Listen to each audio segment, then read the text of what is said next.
Good evening. It's Wednesday night, therefore it's the Virginia Beach Libertea Podcast. We broadcast every Wednesday night from 7 to 8 p.m.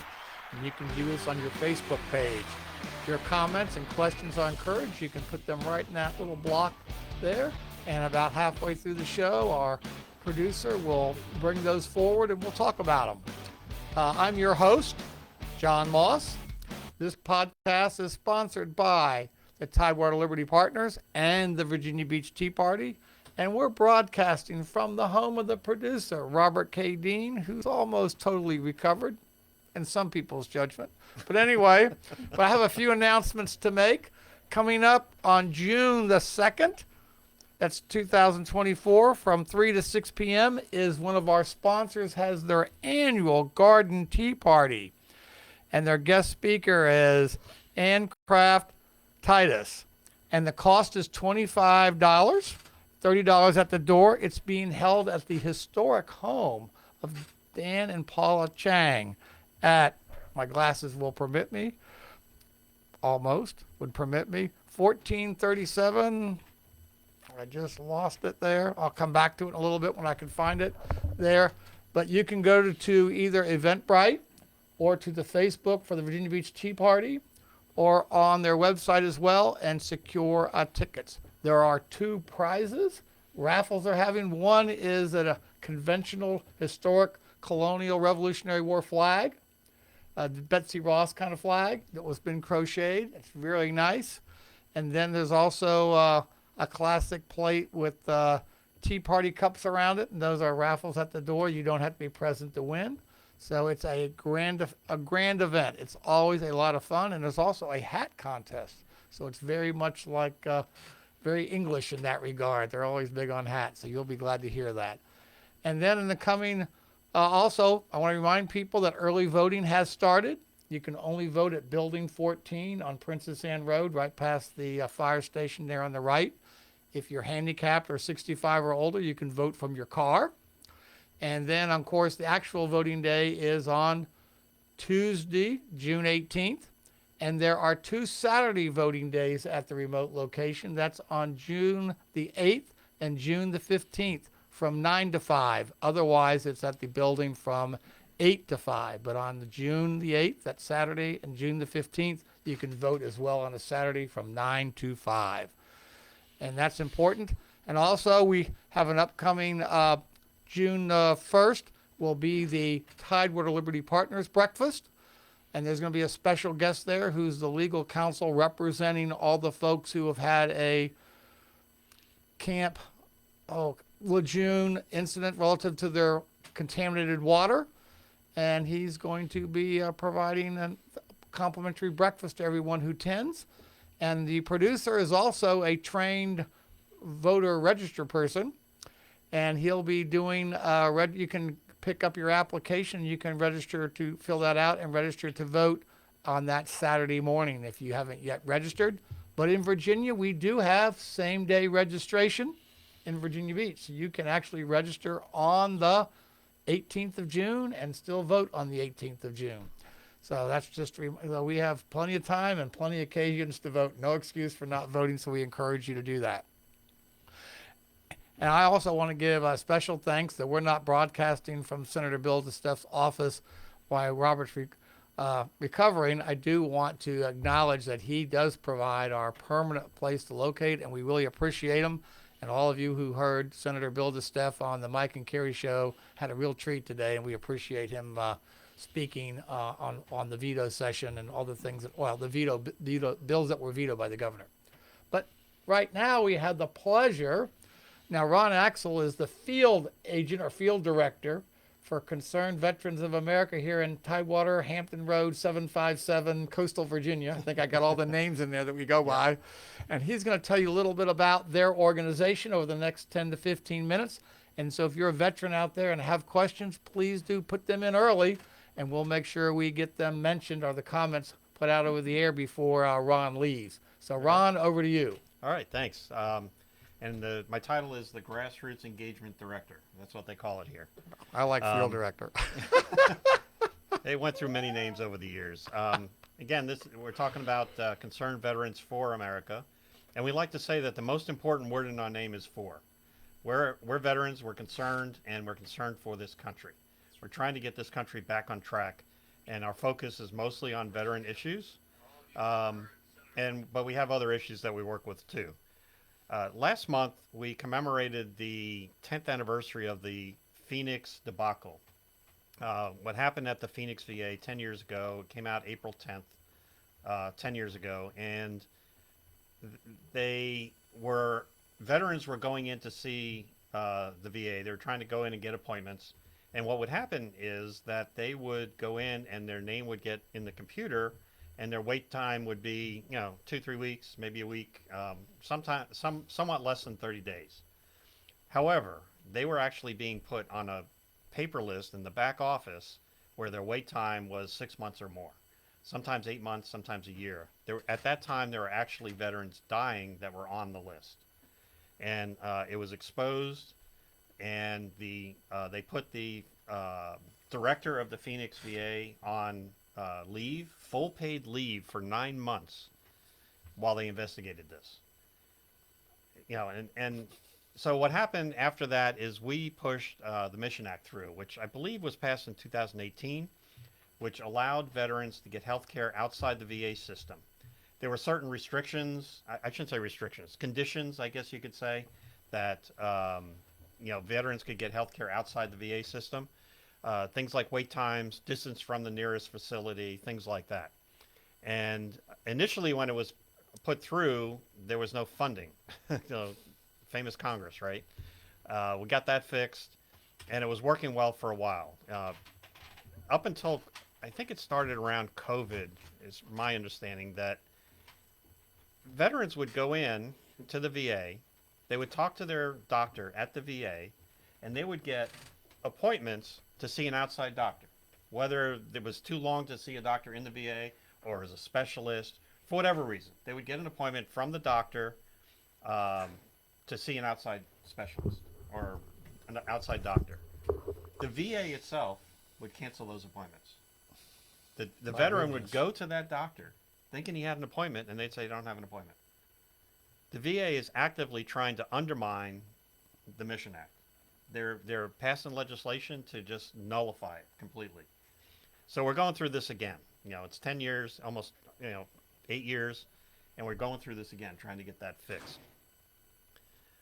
Something else that's happening that we found out about, the PAC Act. And let me read the PAC Act. What PACT Act? I'll just read off here. It says the PACT Act is a new law that expands the VA health care and benefits for veterans to burn pits and other toxic substances. This law helps us provide generations of veterans and their survivors with the care and benefits they've earned.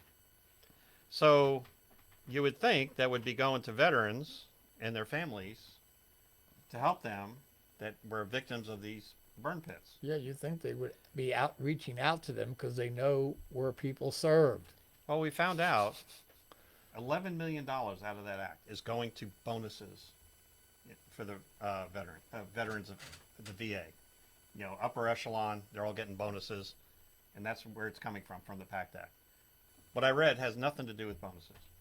And the other thing they're trying to do with the PACT Act is trying to fill, they have like over 70,000, 73,000, I think at last count, vacancies at the VA, trying to fill those. So we're working with trying to get. Do you know how many people are in? Give the audience a feel. 73,000 sounds like a lot, and it is a lot. So how many positions do they have? Is that like 100,000, 200,000, 500,000? I'm trying to give the audience an idea of just how short they are. I'm not 100% sure exactly what the number is. I'll have to look that up. But it sounds like they got a big shortfall. They do. 73,000 anywhere is a lot. All right. So, you move that over the 50 states and all the VA centers in all the 50 states. That's a lot of people in each center. So, we expose that. A few other things that we're concerned about, we're trying to fight for, is we're fighting for energy independence, because that affects our security. Imagine we go to war and we have to buy oil from Venezuela or Saudi Arabia. That doesn't work. And we were energy independent just a few short years ago, so we know it can be done. So we're fighting for that. Again, that's one of the other things we're fighting for. I am having a phone bank tomorrow night because we're working right now to try to get some Republican senators in Nevada, Montana, Illinois, and Arizona, because we know we have a shot at helping them. And we're going to be calling into Nevada, I believe, tomorrow. So tomorrow night at the AFP office, it's right next to Mount Trashmore. If you go down Holland Road and you see the 7-Eleven that's right past Mount Trashmore, if you take the driveway that's right after that, where the second office, and it says Americans for Prosperity there, it's 4480 Holland Office Park is the actual address if you want to Google it. And we'll be there from 5 o'clock to 7 o'clock tomorrow night, hosting a phone bank, both CVA and AFP. How can people reach out by phone, or how to reach out and contact you if they want to get more information or think they might want to show up, want more details, what they have to say? Where should they reach out and contact you or your organization? They can call me. My number for CVA is 757-759-3462, or you can email me at raksel@cv4a.org. Would you repeat that phone number just one more time? Sure. 757-759-3462. Right, so there you have it. So if you want to go out and help American Concerned Veterans for America. Got to get that right. And I think it's, I don't know who the incumbent is in Nevada, but I know the incumbent you're running against in Montana, support the Republican for is Tester, I do believe. Yes. That's right. So if they're short the 72,000 or 70, that must mean a lot of people must be getting appointments to go to outside care facilities, because obviously they're not meeting the demands of the veterans for medical services. They're trying to get the appointments. The doctor that is treating the veterans is making the appointments, but the VA itself is canceling those appointments. And this is a typical government agency. They want to expand. They want to increase their budget. Has the appropriate committee in the House held oversight hearings and had the VA person appearing and talking? I mean, I watch a lot of C-SPAN. People probably know that. But I'm curious, have there been oversight hearings, and has your organization called for oversight hearings? And sometimes I know they go out into the field, because I know they did that for family housing. They went out and actually held, and this is the biggest concentration of veterans, I think, in the United States. I think if you're going to be holding a field hearing about people's VA experiences, this would be the place. Yeah, between here and San Diego, we're number 1 to number 2. I believe we're bigger than San Diego. But have you requested any of those people to come out and hold congressional hearings in the field? They are. CVA, Concerned Veterans for America, is. Okay, very good. They haven't held many hearings recently, because a lot of this is just coming out recently. We're finding out about this. I was with Concerned Veterans for America 10 years ago, and we went through this. We got the Mission Act passed, like I talked about. And I left CVA for a while. I come back, and I'm on this call, and we're talking about all these things we're doing. And I raised my hand and said, wait a minute, didn't we do this 10 years ago? They said, yes, the VA is doing their best to undermine the Mission Act, undermine everything that we put through. Well, Robert said we have either a comment or a question from the viewing audience. Well, we have two folks that are watching. One is Diana Howard, who is our current chair in Virginia Beach. And a veteran. And a veteran that retired from the United States Navy, and her husband, who is partially disabled now. He served, and he's been going through tremendous trials and tribulations trying to get service through the VA in Northampton. It's just been horrible. And also watching along with her, Alice Horn, whose mother and father both retired from the military. Father Graham, and they're both deceased now. Graham was a colonel in the United States Air Force. They went through all sorts of stuff. So, and Diana just said, yes, I didn't join for health care. I joined to serve my country and see the world. Well, that's it's very admirable, but I put down a note for that. This VA system is a travesty. I wonder if these veterans, when they took the oath to serve our nation, went into combat, if they knew their health care was going to be subordinate, would they have joined? That's the compelling question for me. We hear that a lot from veterans that have the problems, and we hear that a lot from some people that we talk on the phone. I mean, the way that we can affect change is I tell people, call your senator, call your congressman, and tell them about any issue that you have, and we encourage you to call about these issues. That's one phone call, and as you know, they have to log it, so it gets registered as one phone call. So what we do is we get people together with these phone banks, and we call, thousands of veterans and people that have veterans in their families. And then we collect that data from the surveys, and we go sit down with these senators and congressmen and the oversight committees, things like that, and say, listen, we talked to 10,000 people last month, or we talked to 100,000 people in the last quarter, or whatever the number is.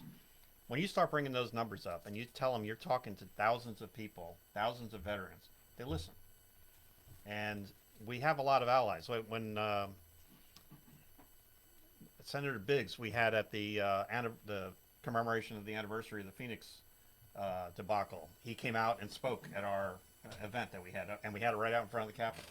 So he's on our side, and we have others that are helping us as well. But again, that's why we ask for your help to come out and help us with these phone banks so that we can get these surveys and we can take them up to these senators and congressmen and let them know we're talking to a lot of people, and this is how they feel.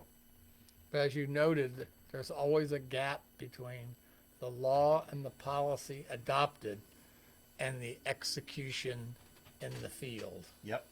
And I think that's what you're pointing out is Yes. that congressional intent and the money that they appropriated is not delivering the effect that they created and provided money for. It did for a while, but they figured out that they can, I wouldn't say figured out, but they are just going against it. And like I said, and I asked a lot of questions about like why they're doing this, and they're a government agency. But has your organization, because obviously if there's that big a gap in employment, I mean, between what they can fill and what they have filled, is that because there's just a shortage of licensed medical professionals in the country as a whole, which I think is somewhat true, or is it because the pay structure of the VA isn't competitive with contract nursing in other places and therefore people aren't willing to, or is it because of the leadership of the organization, the climate, as we used to say in the Navy, the command climate is not conducive to retention, and the word gets out, not a great place to work, because in the end, if you don't have people, you can't deliver service. And some of these places I'm just curious if your organization is also looking at why do they have 72,000 vacancies? I think if I was local congressman or any of those people, I'd be hot. What's the cause of the gap? Because that means you're impacting service no matter what. Because every region has shortages of medical people. Yep. So even I know how long it takes me to get an appointment, and I'm the one paying. Yeah. Well, it's not just the medical people; it's staff and right. Administrators. The only thing that I know of is my personal experience with interviewing the Hampton director 8-9 years ago, and we asked that question of him: why can't you keep people? Because he was having problems with turnover. He expressed that to us, and he hinted at it's the pay structure, because if you go out and go into a private practice, you're going to get paid a lot more than you would working for the VA. Like any government position, most government positions, you're going to get paid less working for the government than you would working the civilian world in virtually the same job. That's typical. But that's the only evidence I have. I don't have anything from Concerned Veterans for America yet on the whys. I just have the numbers. John, before we leave this, Ron, you may want to repeat all that contact information, because I'm sure either Jen Kagan's our 2nd Congressional District Representative. I'm sure her staff is watching, because she's in the throes right now of getting reelected, and she may want to take the opportunity to sit with CVA and get some updated briefs on this, because it's been a while, I'm sure, that since she has, and just let her know exactly what's going on. There's, as John can tell you, when you're dealing with the federal government, he did it with the Joint Chiefs of Staff, there's thousands and thousands of things coming across you, hitting you as a congressman. So I think it'd probably be a good idea to give her opportunity to come and address your group, or come to one of the other organizations, the Virginia Beach Tea Party, or even the TLP, and have her come in special meeting just for her, and so that everybody can come up to her and give their problems. So, And she is a veteran herself, as is her husband. They're both. That's correct. She was a helicopter pilot. That's correct. So if you could, again, and I'll put this information up here. Okay, what is the phone number? And before I do that, I just want to say one thing. I want to differentiate us from the other VSOs. There's a lot of VSOs out there that will help you as an That's individual veteran service organizations, right? Yes. There are a lot of them out there that do great work in helping you individually as a veteran get the help that you need. We decided we want to be a little different in getting policy set so that those VSOs can do their job, can do what they need to do. So if you need help individually, go to the American Legion, the VFW, or your favorite VSO, and you get help individually. Again, we're here to express change policy. 757 759 759 3462. That's my number. 62. Okay. And my email address. Okay. Well, hold on 1 second. Okay. Is what? RAKSEL.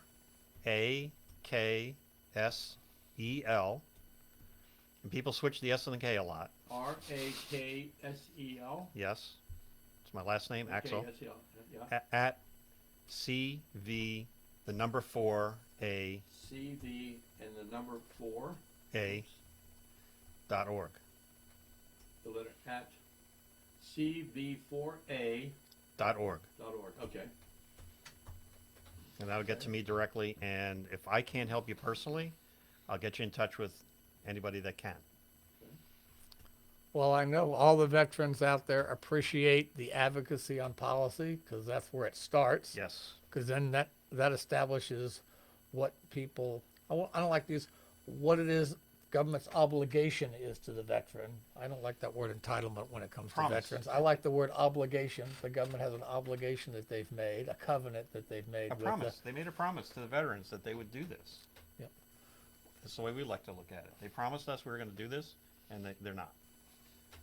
And we're looking for any veteran, any people that have veterans in their family, spouses. You might have veterans as children or parents. Come out and help us on the phone bank tomorrow, and we'll give you some pizza. All right. Well, thank you for. You have food and drink? Yeah, we're gonna have pizza and we have drinks. Well, that'll bring out the sailors. It won't bring out the Marines because they want to do it without food. There's meals ready to eat. But, Well, are the Marines able to dial a phone? just for the listening audience, Yes. Mr. Moss, Boss. you spent 42 years in the Navy. The Marine Corps is a department of the Navy. It's called the Men's Department. Thank you very much. The Navy actually is a department of the Navy within the Department of Defense. That's right. Yeah. It is itself a department. Anyway, well, thank you for being with us this evening. Thanks for allowing me And to I talk. hope you have a big turnout for your phone bank. We're hoping.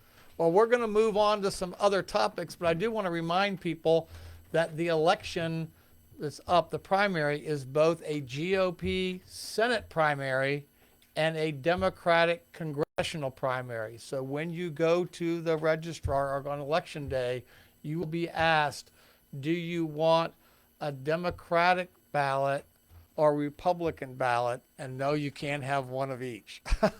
But you do get to choose which one you want, and there are two primaries taking place on that primary, both a Democratic for Congress and a GOP Republican for the Senate. So just to make sure that you know that. So if you're out there, there's no reason not to show up. I always want to push that. Well, there are a couple big topics that are out there on the table. We talked a little earlier about the governor called the people and took action on a number of bills that he besides signing the budget, which was a good compromise. I want to compliment both sides coming to an executable compromise that they could work on and shake hands and come back next year to battle again. But that's what counts.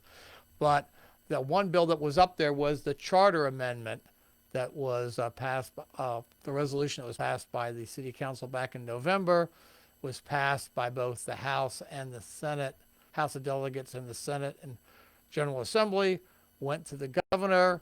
He amended it. It went back to the General Assembly on a partisan basis. The amendment was rejected. And last Friday before the stroke of midnight, the governor vetoed that bill. His reasoning was the same reason he could have used in the veto at the very beginning, was that there is an active litigation case. So I want to bring people up to date on where we stand with all the litigation. There were 2 cases filed. One was filed in federal district court. The initial district court ruling was issued. That case was dismissed on a number of grounds it addressed. I'm not going to kind of cover all those. I'm not a lawyer, but the case was dismissed without trial. And Judge Jackson, federal Judge Jackson, the original judge that heard the case back in October of 20, I think it was the judge that issued that ruling. That case has been appealed to the Fourth Circuit Court of Appeals. I'm not aware that a trial date has yet been set, but currently there is no active federal case that's being adjudicated on that. There then was the case that was filed in Virginia Beach Circuit Court and the state court. All the local judges understandably recused themselves from adjudicating the case, since obviously it deals with the city council decision, and the city council appropriates a substantial amount of the money, and also local taxpayers supplement the state salaries for their position. So you can understand why they might see that might be a little bit a conflict. So rightfully so, they did the honorable thing. And then a judge was to be appointed. I'm not certain who that appointment was. The producer might know, but a judge was being appointed, but no court date had yet been set. I suspect that will probably happen after the veto session that takes place here shortly. And if the General Assembly doesn't override the governor's veto, which I think is probably unlikely, I think that once again will probably be a party line vote, then there'll be a court decision. What comes out of all of that, I don't know. But I wouldn't be thinking that anything will be impeding having the election this November 5th as scheduled. But hey, when you're dealing with judges, roll the dice. We'll just have to see. But anyway, that's the current status. There's an active yet undecided case in circuit court of the state, and there is the last opportunity for the legislature to adjudicate it by itself. It will be at the veto session. So we'll just stand by. So that's where we are on that issue.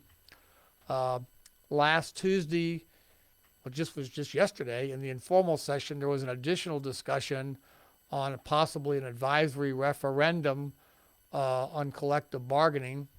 I wrote a long, I didn't make it public, but I wrote an email to City Council some weeks, or maybe, I don't know if it's over a month, but several weeks back, if not a month back, thinking after they had the vote that was a tie and it failed, that under the current legislation, as many of you know, there's no limit as to how many times someone can file and petition for recognition, and so therefore that can be a frequently occurring vote, and therefore also, given the council is kind of divided pretty down the middle with an abstention, that's how it failed, that probably the council would be well served to go to the community in an advisory referendum, ask them what their view is. If it's yes, so be it.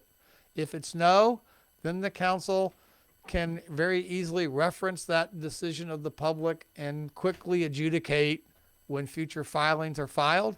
They're just saying we're following the will of the people. They schedule it for a quick vote. They vote the will of the people and we move on. But otherwise, this is going to be, politicizing, and it's going to get in the way of doing business. And it's the contentious issue. The bill at least should have had even under national unions, if the unions lose, they can't come back for a year. At least there's some period of time you have to wait. But this law has no such waiting period. So we really need to find a way to put this issue behind us as a community. So that's one of the issues that's out there. The city's also, is there something from the audience, Robert? Yeah, from a Miss Alice Horn, who's works for VA and all that. She just wrote in, Veterans Administration is expanding care partnerships with Langley Air Force Base and other DoD entities. A new VA clinic is being built in Chesapeake. I wasn't aware of that. I wasn't either. Man, that's good news. It is good news. I know we have a VA place that opened right here at the courthouse complex, right there at the end of Nemo Parkway. The city donated the land, and there was some partnership with the state and the VA, and we have a really nice facility that's built there. Outstanding. So our veterans certainly are owed that. The other big issue, or a couple of issues on the plate, the city just concluded its round of public workshops, informational briefings on the update to the comprehensive land use plan. And clearly there's a lot of, I'll call background discussions about what's really going on. But if any of you listened in to the January, I think it was January 13th informal session of City Council when they were talking about attainable housing, the issue of creating density overlay districts in existing single family neighborhoods, subdivisions, was brought to the floor as a possible solution. And you say, well, what does that mean, density overlay districts? Well, Councilwoman Ross Hammond, and trying to give an example, mentioned Aragona Village specifically by name and said that would be a case where people could buy a home or own a home that's on a single family lot, a single family home, and then this overlay district would permit that thing to then allow duplexes or maybe even townhomes on what previously was a single family lot. So that would mean you double, triple, or possibly, how big the lot was, quadruple the density. Well, as you can kind of guess it, well, who's going to be picking, first of all, it's kind of interesting who's deciding that this is a good idea. Certainly no one reached out to the Aragona Civic League, and clearly probably no one's thinking that high-end neighborhoods is where they're thinking of doing that. So once again, why? So when people are thinking, they need to be paying attention, because there's people who look at these neighborhoods and say, well, we could make a lot more money off this, including the city itself, if we could put more housing here. But people like their neighborhoods.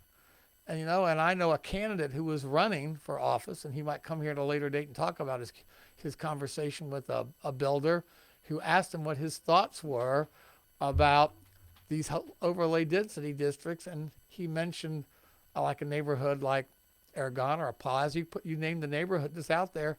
And he said, yeah, but you could do that to my neighborhood too. And he said, oh no, we would never do that in your neighborhood.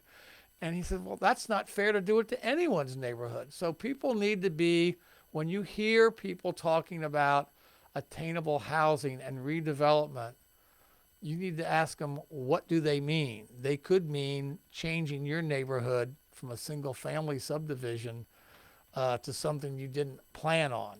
And so that's just a word to the wise.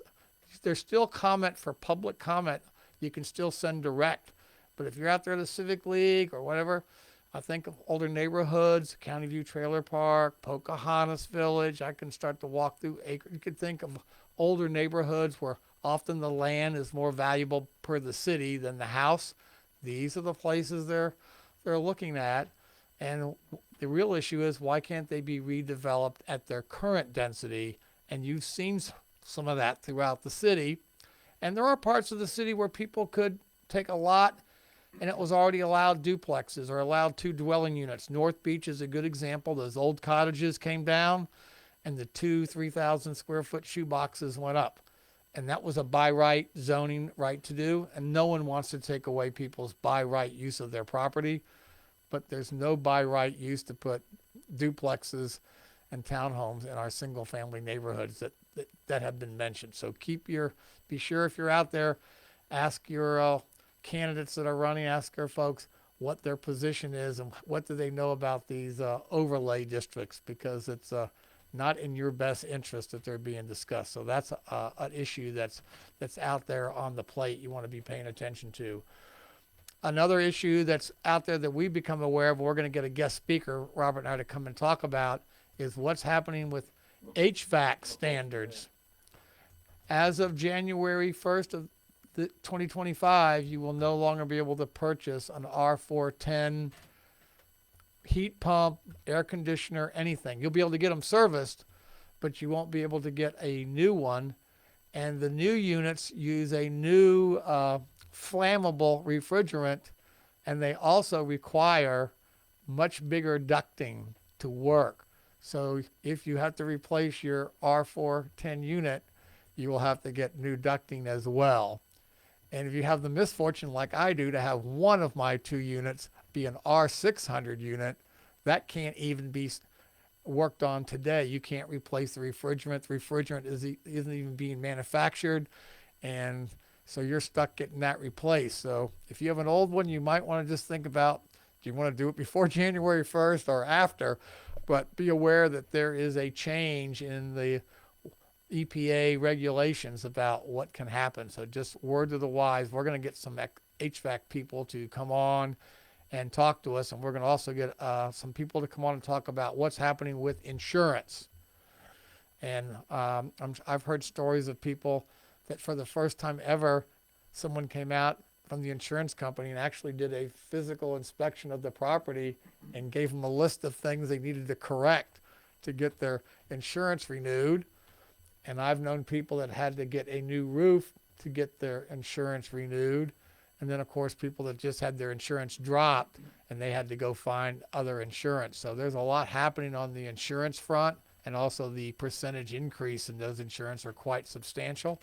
So we're going to bring on a person to talk about that as well. There's just a lot going on in the summertime. You'd think we'd be able to relax, but another thing that may or may not help people, but you need to use it wisely. Fannie Mae, if they're fortunate and get the right approval from the Comptroller of the Currency and the Treasury Department, and I don't know who else has to get involved, maybe even the SEC, I'm not certain, they're going to get into the second mortgage equity line business. Previously, that was the purview of credit unions and banks would issue those kind of loans, and they would hold those loans.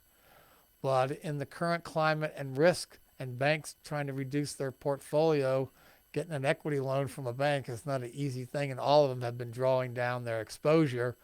So Fannie Mae has filed the necessary paperwork so that they'll be able to buy that same paper from banks like our credit unions or mortgage companies, just like they do prime mortgages.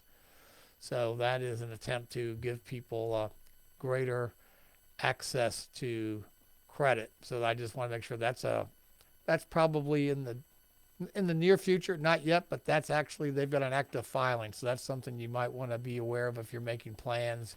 You might want to take that into consideration. Robert, a question from the audience? No, it's from me. John, I want to revisit, if I may, this HVAC issue, because you, in your career in the Navy, your last duty, you oversaw a budget was 10 times what the city of Virginia Beach is. So you know the nuances and everything. What is a person to do if they say, they come out and they inspect the home, they say, you have to get this new system, and they're barely making, hand them out, how do they get their new system all done? Who's going to finance it all? This is going to be a travesty on the life of just middle class America. Well, certainly, if I'll just give you an example of how I can personalize. That's best. I bought my mother-in-law's home from her estate, and she lived in that house for about 30 years after her husband passed, and obviously it needed a lot of tender loving maintenance overhaul. So I had to put in a brand new 3-ton single service furnace, new ducting, everything, and that was $22,000 to do that. Oh, Mr. Boss, we have a guest coming, joining us. I'm going to recognize you just a second. Oh, okay. Let me just finish my story, and I'm going to recognize you. Okay, all right. But if I were to get this, if I had to do that after January of this year, and I had to get this new thing with the flammable Oh, and more, I'll get to this new flammable refrigerant. Well, from what I could tell, from this is roughly right, the units are about 30% more in terms of cost for the actual unit itself. The HVAC people have to buy all new tools because they all have to be anti-static, all this kind of stuff, brushless, all new tools, which they'll have to pay professional business personal property tax on. They have to get all new training for their folks because they're still serving the legacy systems, but they got to serve the new. And they have to wear a sensor that will detect the flammable repellent if it leaks. So they'll know that it's leaked. So it responds to, it must be odorless or something, who knows what it exactly is. So this is, so think of this now. So they've got an added overhead cost, right? New tools, new costs, all that, they're not absorbing that. All that has to pass through. Now, obviously, these are supposed to be more efficient. That's why the ducting, they're chlorine-free refrigerant, which is bad for the atmosphere, the chlorine, that's what's driving it.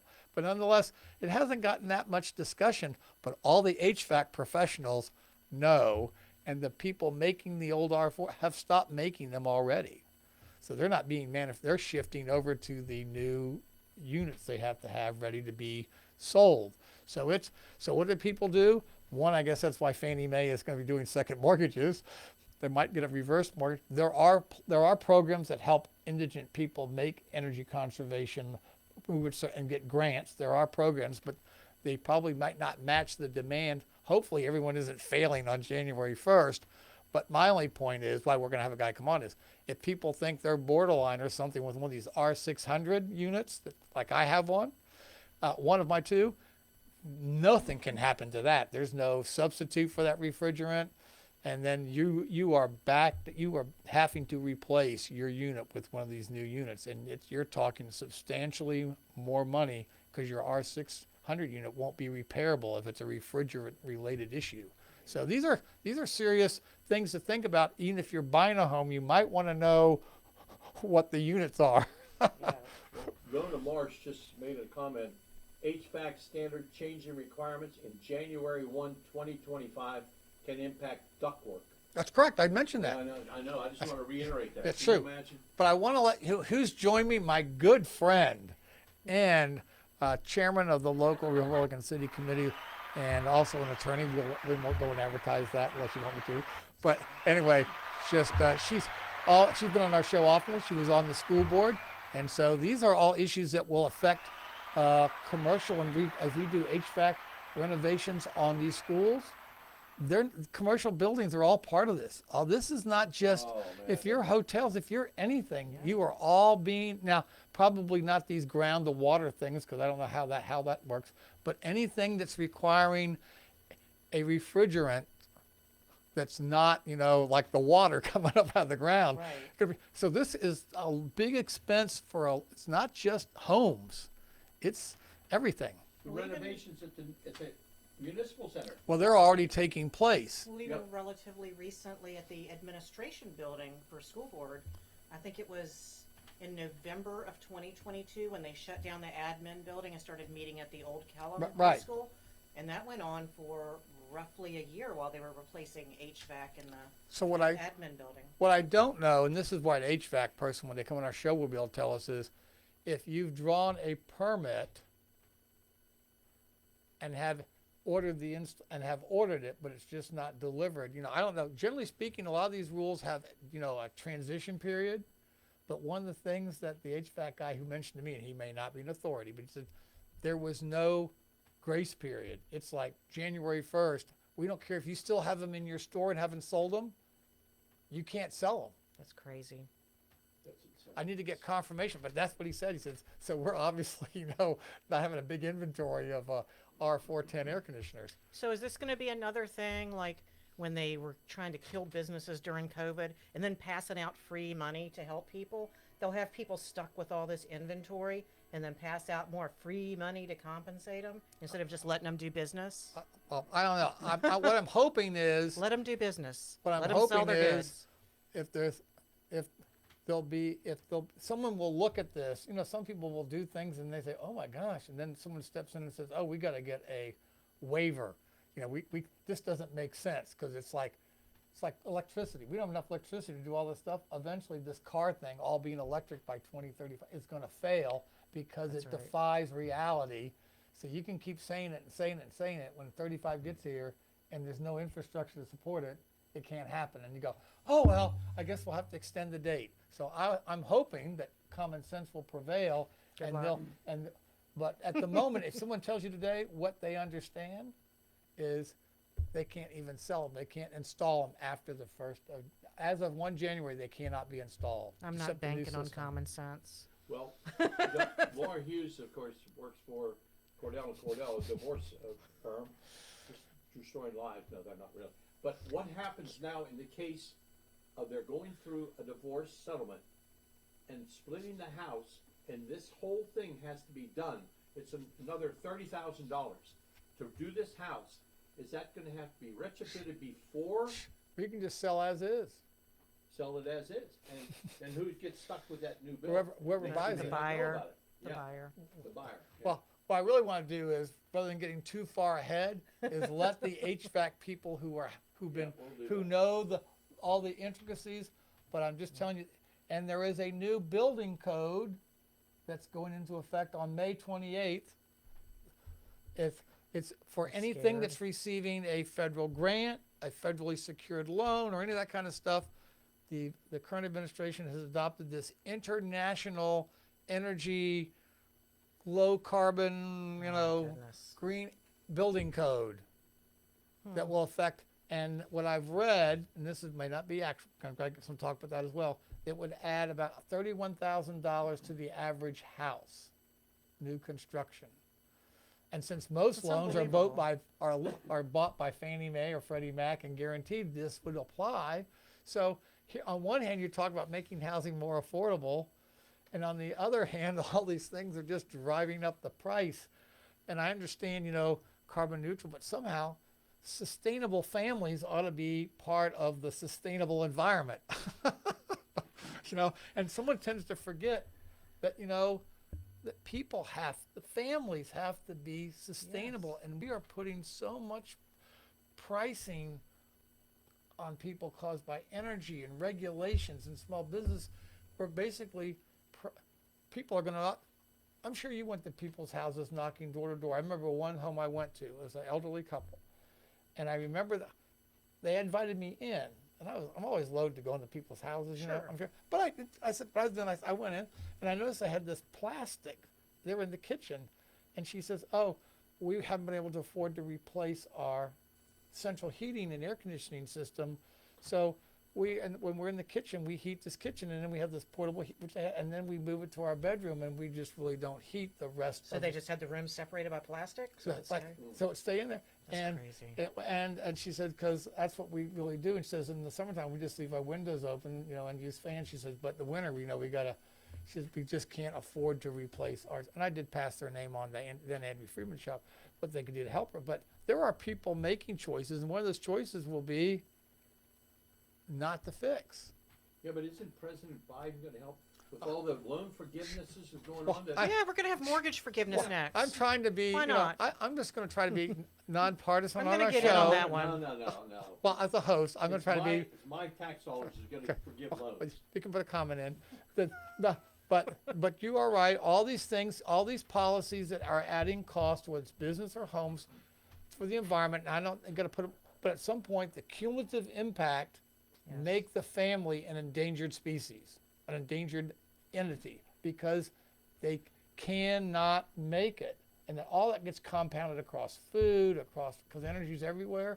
Just at some point, you got to rethink the phasing of the implementation, because I'll never forget, there was a guy talked about change. This guy was Myron Tribus was his name. He used to be the vice president for Bell Lab, was in New York. He says, you're the big executive, right? And you make a decision, and you go like 1 o'clock to 2 o'clock, and you just see that 1 hour movement. But you're not paying attention to that little minute hand's going, trying to catch up. And then you make another big flick decision, and it goes, oh, from 2 to 3. And you go, like, eventually the spring is sprung, and you break the organization. So you have to be conscious of what you look at as this is just an incremental decision.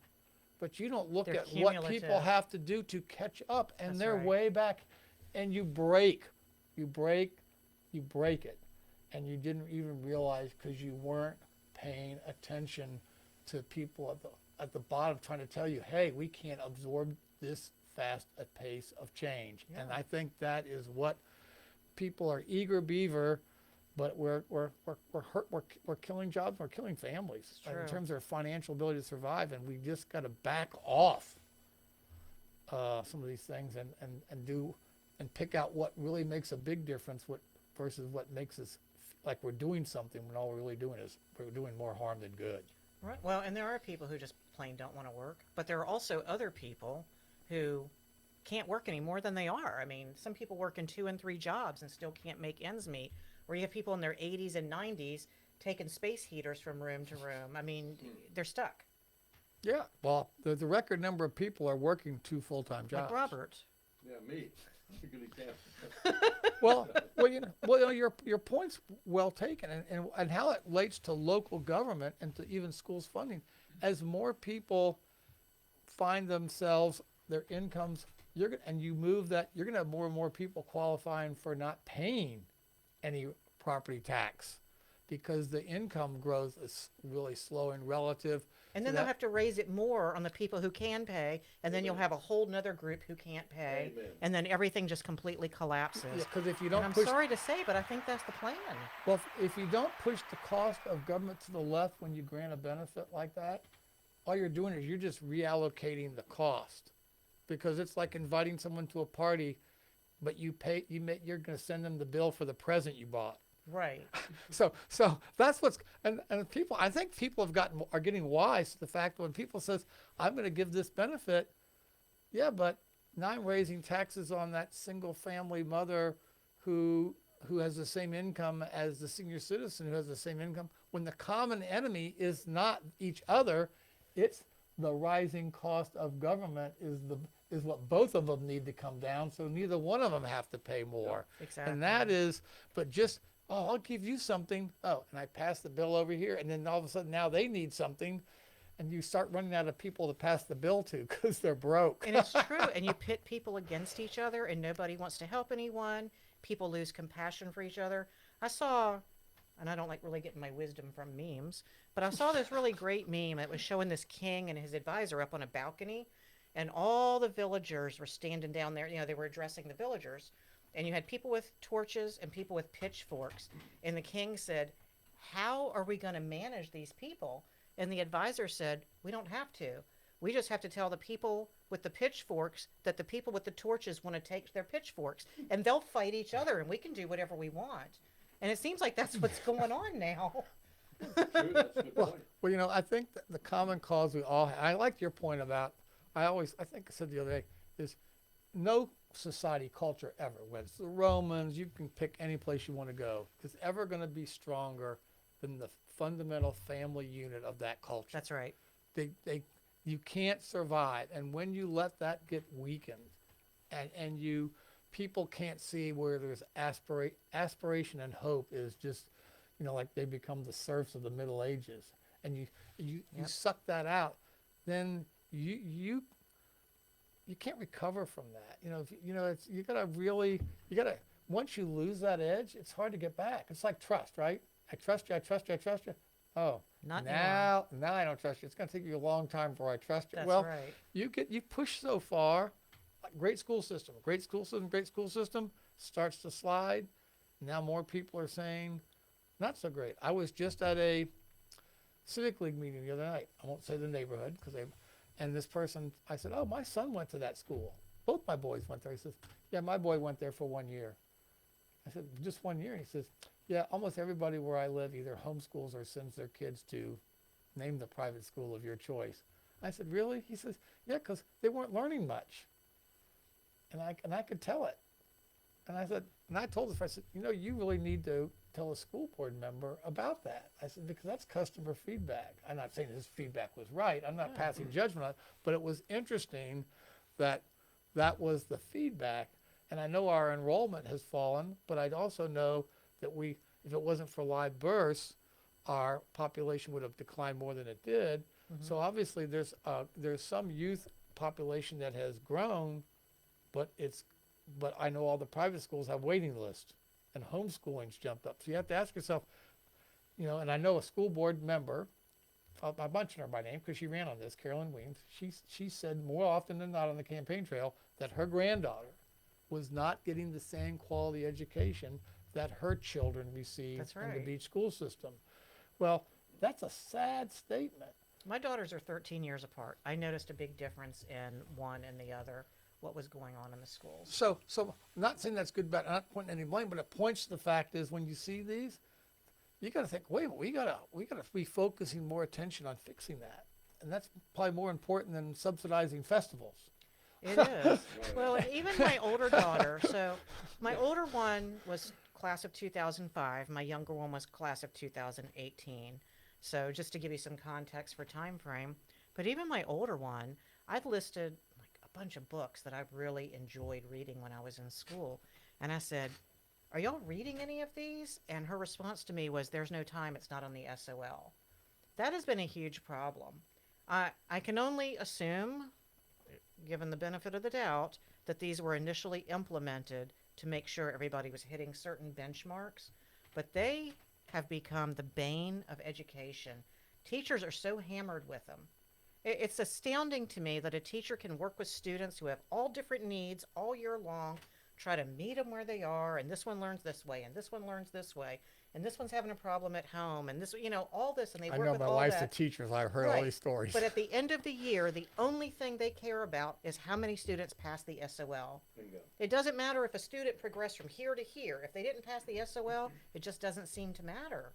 And so standards have gone down because the SOL was supposed to be a minimum acceptable standard, and teachers are so fearful of these children not passing SOLs that the teaching is somewhat lowered because it's all geared toward that. Nothing above that because there's not any time. You have to make sure they're prepped for the SOL. And when I was running for school board, I had somebody reach out to me in October while I was campaigning to tell me her 8-year-old, third grade student was coming home crying, so stressed out about the SOL. And I said, wait, don't they still administer those in May? And she said, yeah. And her child in October was already crying about it. That's how much pressure there is on students and teachers. And it's horrible. And it's killing education. It's killing any kind of creativity you could have in the room to do things different. Because it's all got to be geared toward one test.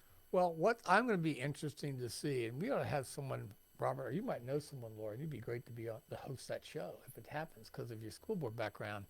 I've been watching a number of, and I'm a late night, after midnight kind of guy, and I go to bed at 3 o'clock often, but I watch these late, but the impact of what or revolutionary impacts, better to say, AI is going to have on individual instruction and the work that's taking place. They had just the guy who was the founder of, is it Cayenne or Kaizen? That the free stuff that's on the web you can take, is it Kazan? It's something with a K. I'm not sure. But anyway, he was on there with these people from Microsoft and these other people about this. Hey, if you learn by the AI will be like a buddy. It will know how you learn, and it knows how progress you're making. It'll speed up or slow down. If you visual learn, it'll give you more visual cues. If you're this, it'll respond to how you learn for individual instruction. So we I'm don't need interested. more electronic buddies. Kids are already way too detached. Well, not so much from in a sense of it, but it's like how to do math problems and so it gives you more difficult problems. Doesn't tell you how to do them, but it's like the Jefferson Labs, but more adaptive. Okay. I think, but these people have been doing this in third world countries where they don't have a lot of instructional personnel, or people are themselves not able to teach because they don't know either. And I mean, I just think it's going to be interesting to see what it does for where you learn at home, learn where. I just think it's going to have a big impact on how we do instruction. Well, when the minimum wage got moved up to a ridiculous amount for fast food workers, we started seeing more kiosks. You get collective bargaining in the schools and things get too out of kilter. You might have a lot of AI teachers, but also AI could really assist with people who want to homeschool but feel, not necessarily, like you might be really good at math but don't feel capable of teaching history. Right?